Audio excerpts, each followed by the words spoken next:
to Lea County Pod. This is Jack Campbell, your facilitator. Our host today is Pete Mladinic. Pete, would you please introduce our guest today? I'm with Johnathan Sena, who is a now former Lea County Commissioner and a very active member of the community, and we're glad to have you here today, Johnathan, to talk about things public and private. And could we begin by talking about some of the community issues that we have, like partnerships and stuff like that? Sure. Well, man, thank you so much for having me, Jack, and of course, Professor Mladinic. Again, I am Johnathan Sena, and it is an honor to be with you guys. I'm so grateful to come and hang out with y'all. I've been a pastor for many years. I'm an associate pastor at Kingsgate Church, and then many years ago got involved in politics at the junior college. It was a professor like you that had the audacity to get me into politics, and interned for Senator Domenici and some state legislators, and then got into city commission, county commission, and we've just gotten a lot of great things done over the years. We've partnered with people, and what I've found, Professor, and what I've found, Jack, is that the more we get people talking here in our community, people like Carl Mackey and me, Democrats and Republicans, Independents, Green Party, whatever, the more we get people talking, the more we find out that here in Hobbs, New Mexico, the greatest issues of our day are not Republican or Democrat issues. Kind of like another Jack talked about, JFK, that the issues we face are people issues. You know, many years ago when I got on the city commission, Carl Mackey and we started looking at infrastructure in Southeast Hobbs. Well, as you know, Southeast Hobbs traditionally was part of the segregated community that we had. So it was a larger African-American population, and so there was a larger level of poverty, and the infrastructure wasn't built up around the homes and things. And so what we did was we started applying for community development block grants. So now if you drive out on Main Street, you'll see some of the most beautiful infrastructure, sidewalks, even work we did toward drainage. They used to call it Willow Creek. I was a city commissioner north of there in District 2, and we used to call it Jefferson River, that flowed, from the Big Lots area, from Highland down there all the way to the high school. And so we started working on things and tweaking, and we built that drainage pond there. And by talking in the community, we started saying, you know what, how can we solve problems? Well, we can start by working together, talking, finding common ground, and then building on common ground. That's how we started on housing incentives back in 2011. Been doing that ever since. The city's been doing it. The county, we got about, I think it was $15 million to the city of Hobbs to partner to get more houses built in the community. More houses built means more space in our apartments, more space in our other homes for families to live. You see, right now in Hobbs, New Mexico, so often, this has been true for many years, Professor and Jack, you can go and get a job. Right now we could leave, we're at Underground's coffee shop, great place. We could get out, drive across town, apply for jobs. There's enough work for all of us to work 24 hours a day the next 365 days. There's work everywhere, but that's not always been the same for housing. And we've needed more housing, we've continued to work on it. Great people in our community, people like Alberto Caballero, people like Daniel John Cox, people that have Trinity Homes, I believe it's the Stewart family. People have continued to invest in our community, and those partnerships that came from conversations, those partnerships in the community have created more space for housing, more space for people to live the American dream in Hobbs, New Mexico. And so those are some good things that have happened, and I think housing, those have been some awesome things, even partnerships with My Power, the organization that works with young ladies. Over the years, they've reduced teenage pregnancy by 15%. And what happened was there were community members that came together. They talked with local government officials, people like Mayor Reagan, myself, and others, and said, what can we do to help young people, to empower them to change their world and to make better decisions? And when we worked together, we talked about it. He said, you know what? That's not a Democrat thing. That's not an independent thing or even a Republican thing. That's actually just human beings helping each other and making our place better. It was kind of like the guy said in Kingdom of Heaven, that movie years ago. He said, this is my land. What would I be if I did not try to make it better? And I think we if we come at it with that attitude and a willingness to talk, we were visiting before we got started, and Jack and I were visiting about people just talking.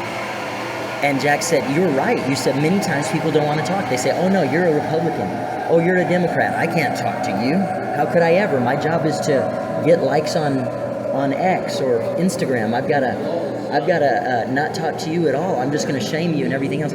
But if we got talking, we come to find out, hey, we need new roads. Hey, we want safe neighborhoods. We want good health care. We want our kids to have a better life than we did. Everybody wants these things. I've never met a Democrat or Republican that didn't want those things, that didn't want to be able to go to a park and their kids be safe, or a house, or their kids to get a better job and a better life than they did. I want that, and I think everybody wants that, and I think we can continue to work on those things.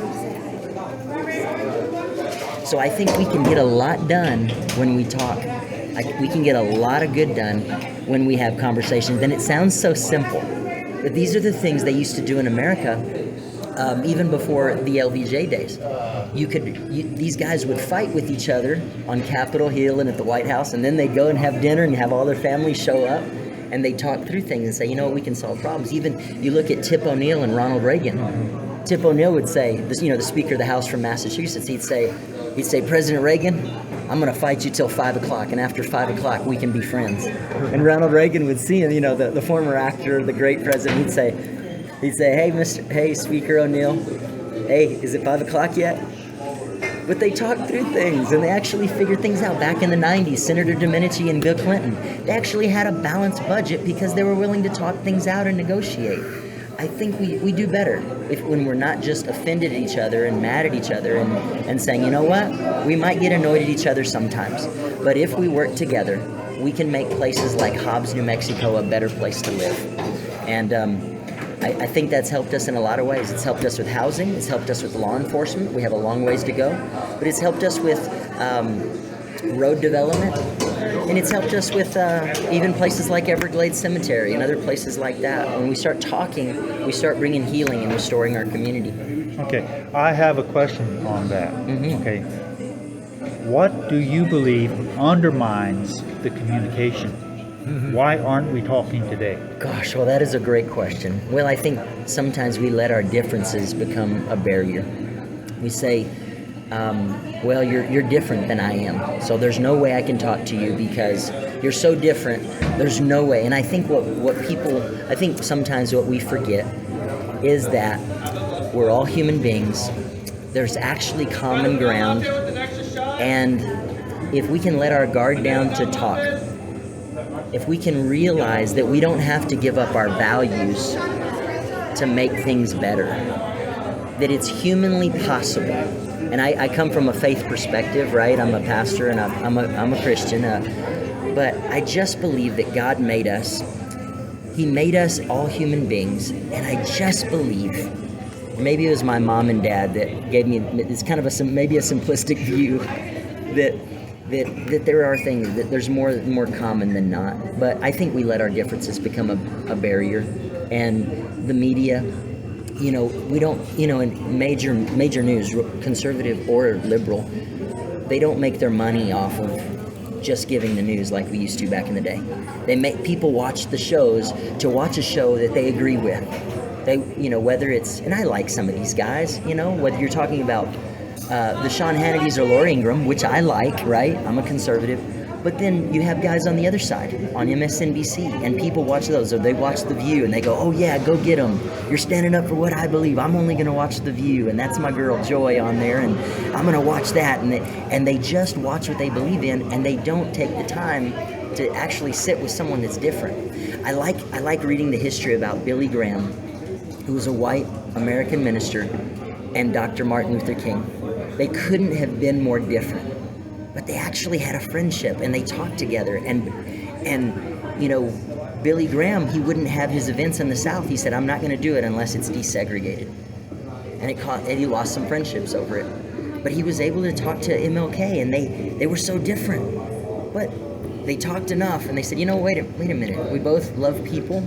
We both think that everybody has value, and they were just willing to talk it out. But anyway, But I think if we can get past our differences a little bit, I think we can get something done. Okay. And you know, with that in mind, to Jack's question, one thing I think that undermines it is the proliferation of screens. You know, and here we go to the social media. People are so busy being on a social media platform that it takes away from the time that they could interact with others, as we're doing right now, face to face. You're so right. And we've got this open mic forum, and we're trying to, especially right now, get a message out to young people. Your life is just as valuable as anyone else's in the community. You have a voice, you have something to say. Come and say it to a group of people. Practice makes perfect. Getting your ideas and feelings across, not just one-on-one, but to a group of listeners who are really listening. No, you're right. And it's people like you, Professor Mladinic, that changed Jack's life and my life. We were talking about the importance of education earlier. And you know, it just makes me think of a story. I was raised on South Side here in Hobbs, New Mexico. I went to Southern Heights Elementary School. I was just a poor kid from South Hobbs. And I remember I was in Mrs. Ramirez's second grade class, fall of 1988. And I remember one day, Mrs. Ramirez, good lady, and we've actually started our friendship again in the last 2 years, thanks to Facebook. She was a Democrat, a good woman, such a good woman. Well, we're in class, it's October of 1988. Her job, right, is to teach English and you know, social studies or whatever else, cursive. But she decides that she's going to instill value in us, that she's going to go above and beyond to see greatness inside of us kids and to instill things, to spark the interest on things that are very different, that maybe we as poor kids in South Hobbs wouldn't normally have access to. So she does this. She tells us all there's a big election coming up. And she tells us Vice President George Bush and Governor Michael Dukakis are going to have an election. She said, we're going to have a classroom election. And she said, we're going to pick out somebody to be Michael Dukakis. So she looked over, she got my best friend, Ricardo Anchondo. She said, you're going to be Michael Dukakis. And she looked around the room, and I don't know why she picked me. Maybe I was the whitest kid in class, I don't know. Maybe I looked like George Bush, I don't know. But she said, Johnathan, you're going to be Vice President Bush. I was 7 years old. She said, go home, get a speech ready, come back tomorrow. And you're going to give a speech, and on Friday we're going to have an election. Well, I went home and didn't really know what I was, you know, my dad was in Vietnam like your dad was in World War II, and I came back talking about a strong national defense. I didn't even know what I was talking about. And I was talking about values and different things. Well, I lost the election. As you know, George Bush wasn't going to win an election in South Hobbs in 1988. But I came back and I lost the election, but I went to my grandmother's house on Pennington Street in Little Albuquerque. The election results were coming in on TV, on CNN. And so I sat down with my family, a 7-year-old kid, and because a teacher was willing to expose me to positive things, nuanced things like politics, I was fascinated. And I saw that George Bush won. The next day I came to school, the kids gave me a hand clap, and I was interested. I thought, this is so fascinating. Someone like me in the United States of America, one day I could grow up to make a difference in my community. It's possible for me to do something good. And it was because a teacher looked at me. She didn't see a poor kid from South Hobbs. She didn't see a Republican. She didn't see somebody that was just, you know, this half white, half Hispanic kid. She didn't see any of that. She saw a human being with value, and she gave of herself to make my life better. And she instilled the seeds of public service inside my heart. And years later, Mrs. Ramirez and I, arm in arm, went to Southern Heights and saw the groundbreaking of the new school.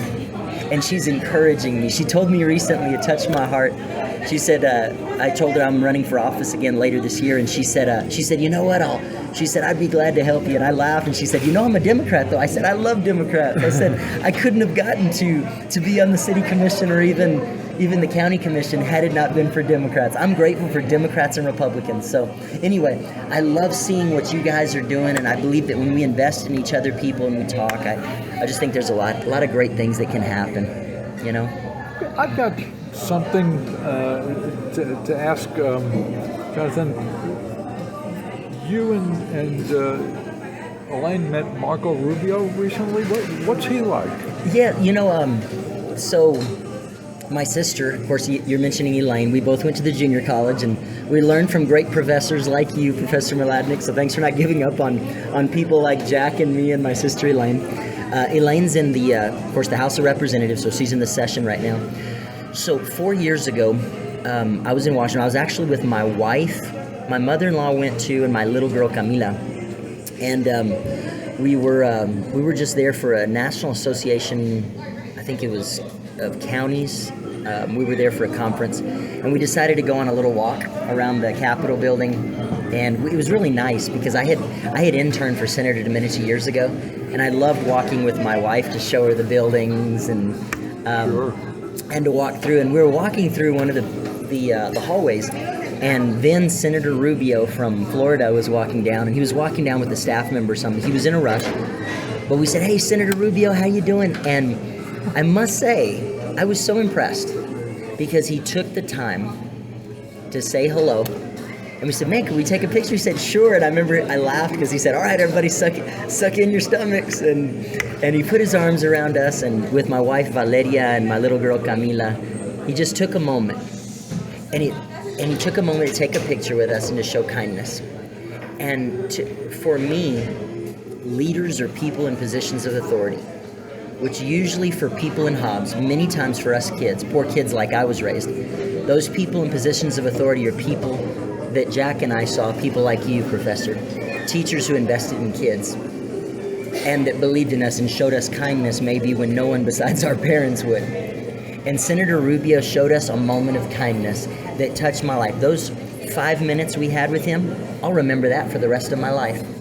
Because someone in a position of power and authority showed that we're all humans and loved on us. Many years ago, it reminds me of another story. When I was an intern in Washington, D.C., and I don't talk about this very much, but they would send interns like me on errands.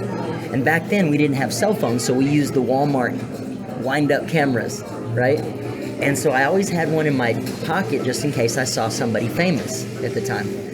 So I was walking down and back in the office in the Hart building, Senator Domenici, everybody had TVs on their desk with C-SPAN. And there was a guy on TV who was a senator from Minnesota. His name was Paul Wellstone. This guy looked like he was 7'5". He looked like, you remember him? He looked like he was fiery. He looked like he was mean as a hornet on TV. But I remember running an errand, and I think it was to Representative Joe Skeen's office at the time, or Senator Bingaman, I can't remember. And I came up the escalator, and across about maybe 30 feet away, I saw Senator Paul Wellstone. That was the shortest senator I've ever seen in my life. But I looked across, and he made eye contact with me.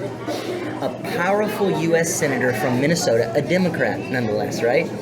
Made eye contact with a little 20-year-old short-cropped hair intern from New Mexico. He looked at me like he knew me all my life. Made a beeline toward me, walked up to me. I was turning my head. I thought he might have been looking for someone behind me. Walked right up to me, shook my hand, asked me how I was doing. "How you doing, man? Hi, great to see you." And in that moment, 20 seconds, a man of position and authority like Senator Rubio added value to my life. It helped me to understand that as a city commissioner, as a county commissioner, my job is voting. I have to represent my people and take care of the budget and all these things. But there's something else that's important to positions of authority and leadership. It's making an impact on the daily lives of others by my interactions with them. I think we're tired, and this all comes from that moment of interaction with Senator Rubio. I think we're tired at the local level and throughout our country, Democrat, Republican, Independent. We're tired of having leaders who live in ivory towers and are delegating and just issuing edicts to the rest of us.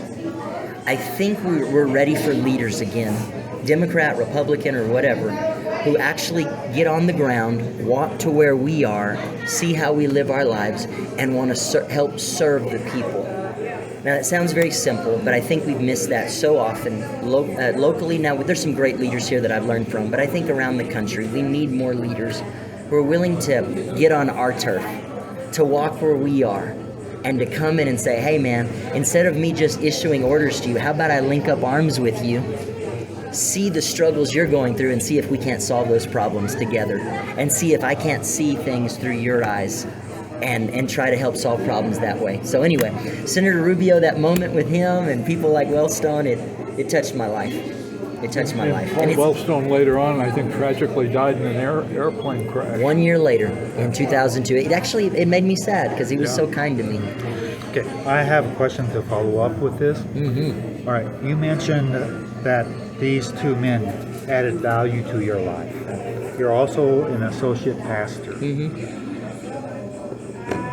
Do you perceive that the kids coming up are actually in a crisis of identity?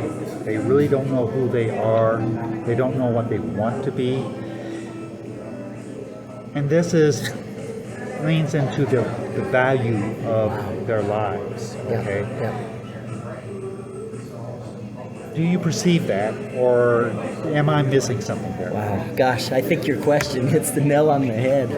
I think I work with young people, and I have since I obtained my accounting degree from University of the Southwest. I started working with young people. I felt that was where my place was, and so I've been working with young people in South Hobbs for many years, many different cultures. And I think you're right. Young people, so often they've struggled. Maybe they didn't know their dad, or maybe they haven't known real love. And so many young people have dealt with, and this isn't always popular to talk about. We were talking about this before, but you don't always hear about this in the newspapers and the media. So many young people struggle with maybe not having parents, not having a father, sexually abused, physically abused, emotionally, or even verbally abused at a very young age. And so when some young people see adults, they only see it through the lens of abuse or the hurt or the pain, and they don't realize that there are people out there that can add value, there are adults that want to help them and not just try to take something from them. And so there are young people that struggle with trust, they struggle with value, they struggle with understanding that they have a purpose in a life. And something I've tried to do, and I was blessed, I had a mom and a dad like you, and that loved me very much. My mom died of cancer 7 years ago, but my mom loved me. And I remember one moment I lost an election to an incredible man who became my mentor later. His name was Ron Black. Ron Black beat the crud out of me in the 2010 election, but then afterwards he had the compassion and the courage to mentor me. He mentored a guy he beat in an election, and I took it. Boy, I ran out, and he taught me about marriage, he taught me about life. So it can be a parent, it can be a teacher. We can find mentors everywhere, people that will spend time with us and show us what it means to be a real person, to be a person of value, to be a man or a woman, a human being that can bring value to others. And I think there are a lot of people that miss that, a lot of young people. But what gives me hope, Jack, is that I have seen if I could use the term, a revival of mentors in this community the last 15 years. People that show up in my power, people that show up like what you're doing as professors and teachers, people that show up to other people and say, look, I'm not here to get anything from you. I'm here to add value to your life. I'm here to speak into your life. You know, when I was at the junior college, someone did that for me. I was 20 years old. I had just come out of I'd been dating a girl and got my heart broken. That happens, right? In high school and college. And I was walking through the parking lot, and a guy named Professor Robert Guthrie, this guy caught me in the parking lot, had the audacity to come up to me and hand me a Xerox piece of paper, and he said, Johnathan, Senator Domenici is they're taking resumes for internships to Washington, D.C. to be interns. And I said, Professor, I said, I love my school, I love the junior college, but there's people coming over here from UNM and law schools and all these D1 schools. And he said, and I guess he knew how to talk to a preacher's son, all right? He knew his audience, right? He said, well, pray about it. You never know what God will work out. He gave me this totally politically incorrect advice, right? Well, guess what? I applied for it because a guy took time from me. And I applied for it. He wouldn't give up on me either. He said, hey, have you checked it, followed up with them? Follow up with them. And guess what? After class one day, I did my interview on my dad's cell phone in the hallway. And I got the job, and it changed my life. You know, I'll tell love you, that. you couldn't meet a more caring individual than Robert Guthrie. I mean, he is a number one person. Such a good guy. Yeah. And now he does his work with Option Inc.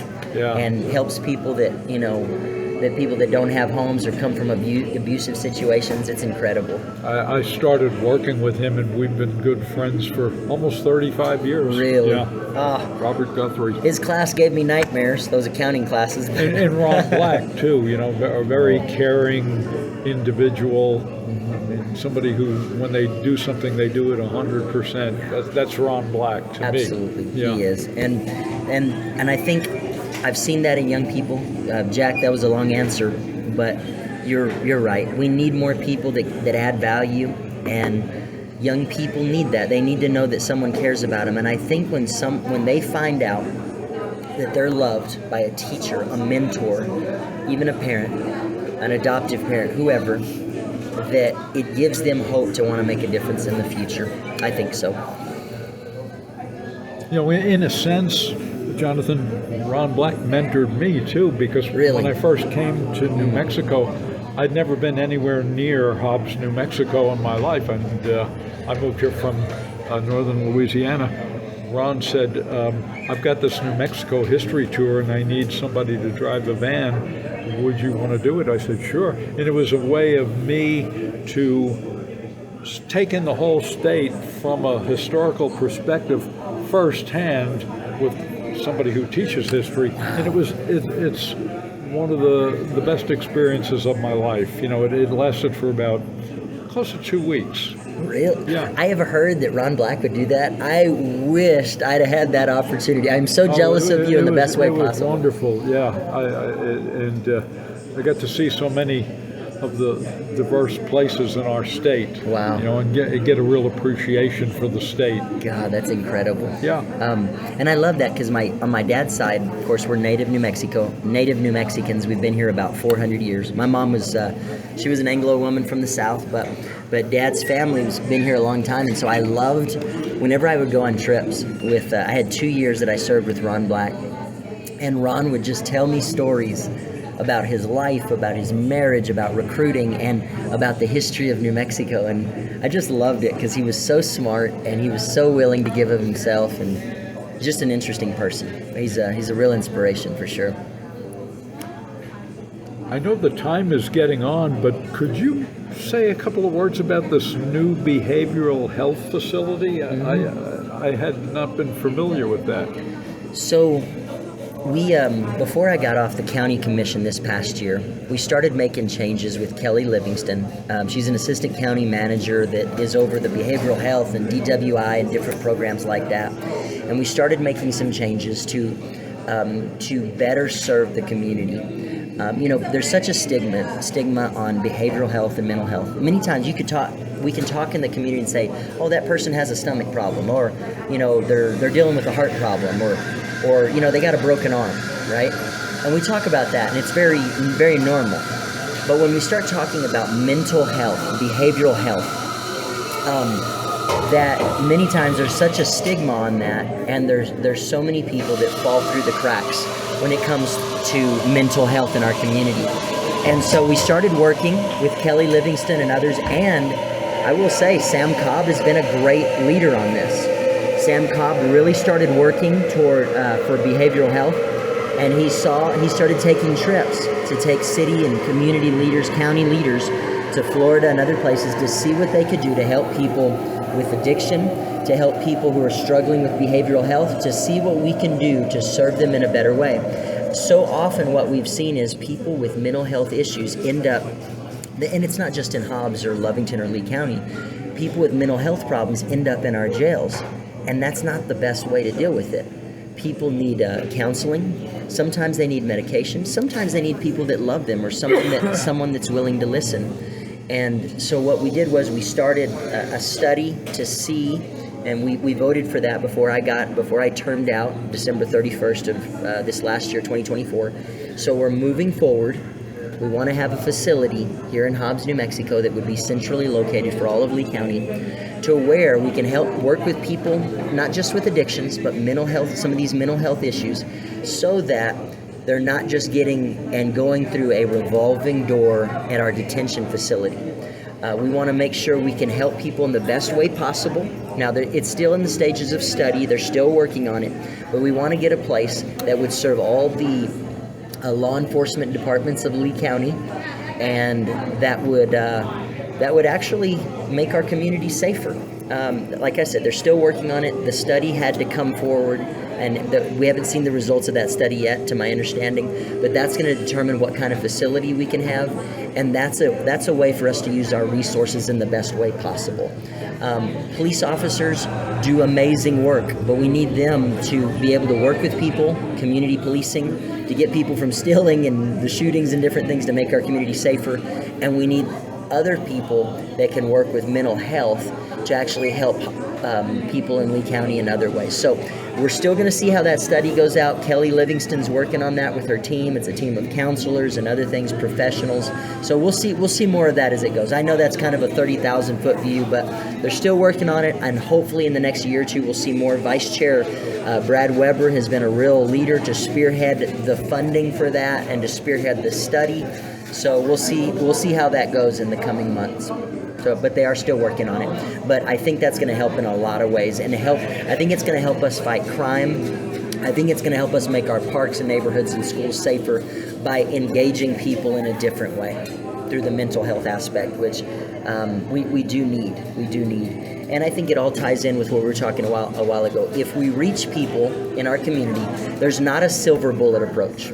There's not one thing that's going to make people make a better community. But I think if we're mentoring, if we're loving our families, if we're making neighborhoods and families and parks, if we're making communities safer with our police department, if we're providing jobs, I think we can collectively work together to make a community that's safer. But behavioral health is definitely part of that. Sure, that makes perfect sense. How are we doing for time, Jack? We can probably do one more question. All right, you got a tough one for us, Professor? Well, it ties in, I think, to safety. Are we getting more police personnel in the community? Because months and months back I hear, they're short of personnel, and all of a sudden, gee, that's not good. Okay, all right, that was the good question. All right, here we go.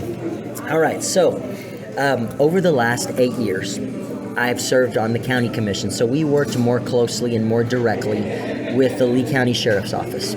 We were very blessed to get Corey Helton in there. Corey Helton is someone that's always advocated for his deputies. He's worked hard.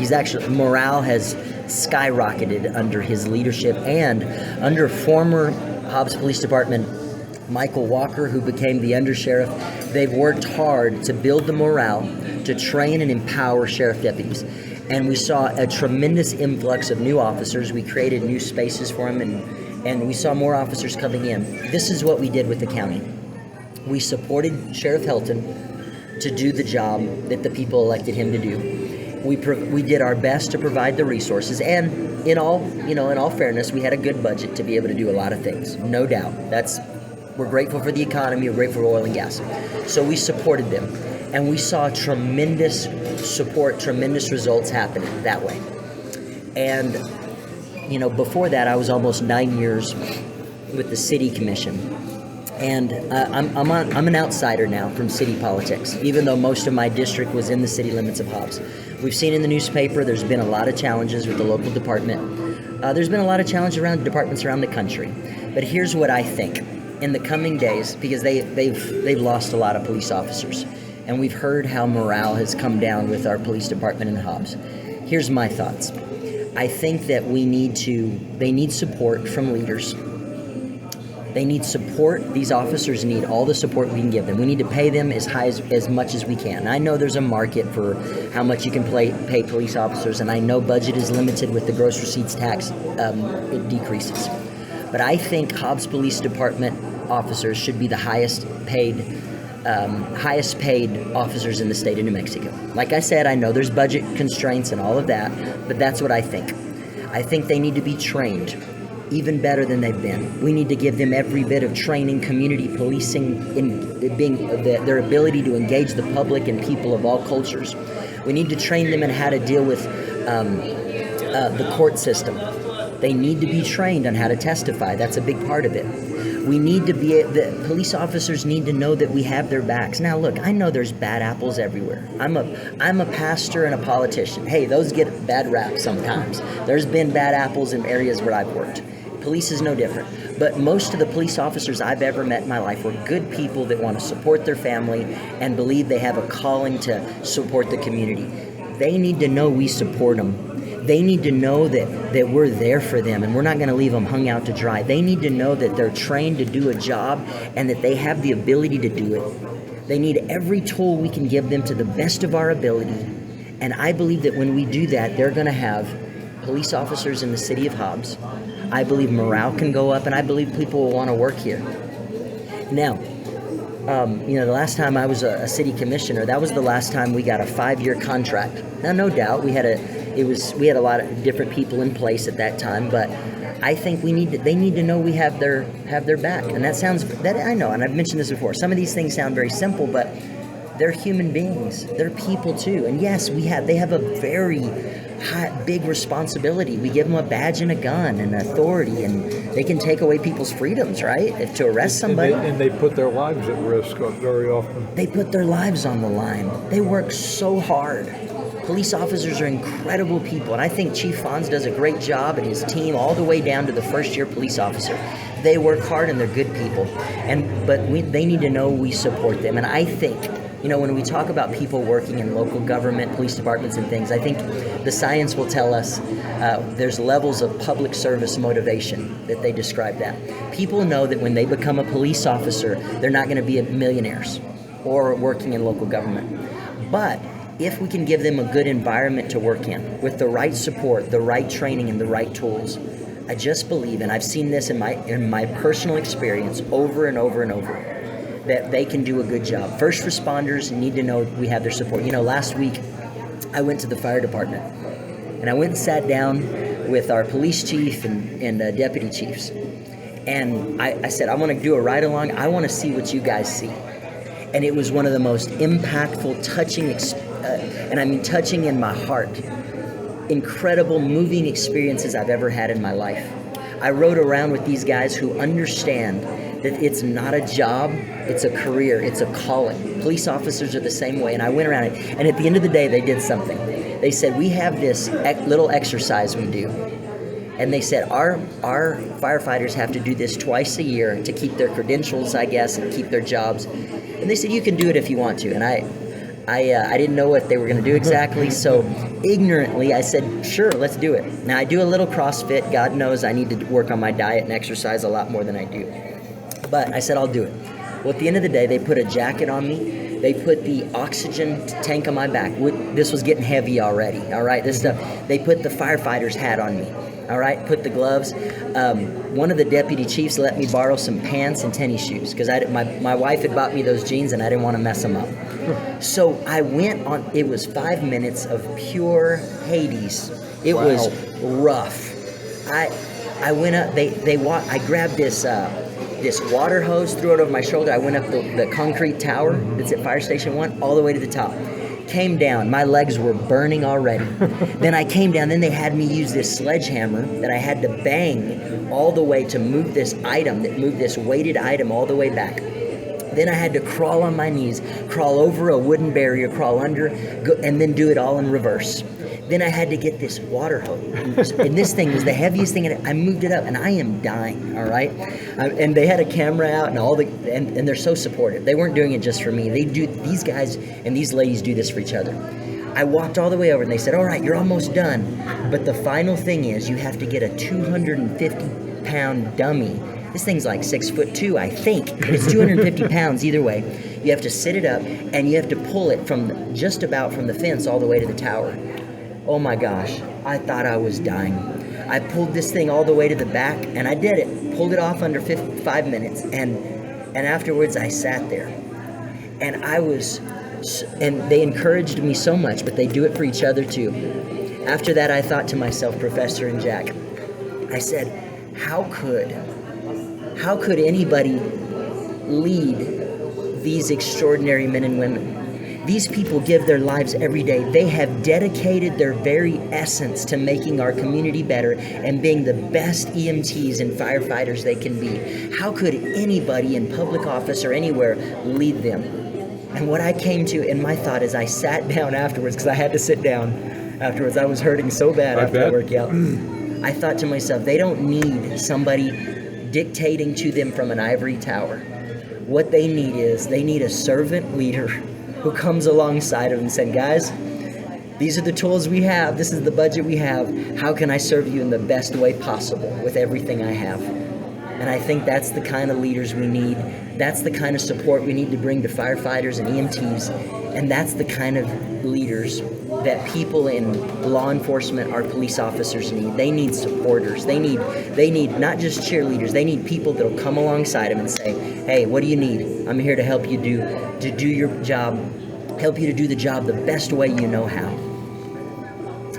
Okay. Following up with that real quickly, would you paraphrase all that you said is that what we really need is our leaders who have a vision of the community? Absolutely. A vision for the community, but it needs to be servant leadership. See, I believe in diversifying our economy. Jobs, we always have to think about that. Oil and gas is the foundation of our economy, but we have to diversify ourselves. Energy economy. We have to be willing to look at the science. Liberals, conservatives, Republicans, or Democrats, we have to be able to look at the science of an industry or jobs coming in and saying, if the science says it's good, and you know, as long as it's not like against our values or something, we need to be able to diversify our economy. Number one, for jobs, we have to look at roads and infrastructure and say, we need to make this the best it's been. You know, roads and hobs are some of the roughest I've seen in 35 years. And I get that. Part of that's the budget. But are we willing to partner with the county or the state? The other thing is, are we willing to make our community safer? I think we need a vision for the basics, a vision for where we're going. Can we make Lea County better than it's been? All right? But I say all that to say this. We have to have a vision that is rooted in servant leadership. In leadership that says, I'm here to serve my people, and I'm not here to dictate to them. Can I wrap my arms around the community to see people as individuals that want a life that's better than their parents had? So I do believe in vision. Vision, though, that is coupled with servant leadership and compassion for each other. I think that when we match vision with compassion, I think we can get a lot of things done. And I think that we can get past kind of what you talked about earlier. We can get back past those barriers that make us different, and we can start seeing more of the commonality that we have as human beings. Well, it's been a very informative conversation, Johnathan. We're certainly glad to have you come and speak with us, and maybe we can do it again in the not too distant future. I would love that. You guys are so much fun, and you ask such challenging questions, but I'm so grateful. I'm grateful for how you give back to the community, Jack and Professor, and thank you for your time today. This has been a lot of fun. Well, thank you for being here. Thank you all. This concludes our episode of Lea County Pod. Thank you for listening. Have a great day.